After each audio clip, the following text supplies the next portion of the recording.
तुर्की के सूबे अजमीर के जंगलात में लगने वाली आग मुसलसल फैलते हुए खतरनाक सूरत हाल इख्तियार कर गई। आग के बाइस तमाम परवाजों को मुअत्तल कर दिया गया।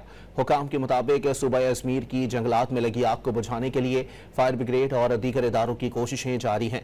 आग बुझाने के लिए मुख्तलिफ तरीके इस्तेमाल किए जा रहे हैं। आग बुझाने के लिए 10 के करीब हेलीकॉप्टर, 100 के करीब फायर टेंडर्स और दीगर गाड़ियां और 600 से जायद फायर टेंडर्स को तैनात किया गया है। आतिशज़दगी का शिकार जंगलात के नजदीक आबादियों के मकीनों को वार्निंग जारी करते हुए महफूज मकामात पर मुंतकिल होने की हिदायत की गई है।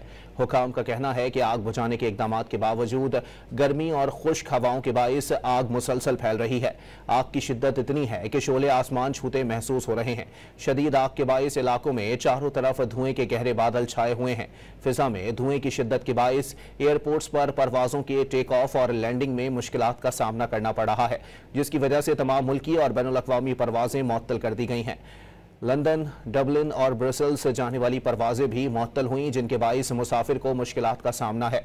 साइंसदानों का कहना है कि मौसमियाती तब्दीली, शदीद मौसमी हालात और जंगलात में आतिशज़दगी का सबब बन रही है। दुनिया भर में शदीद और लंबी हीट वेव्स भी इसी का शाखसाना है।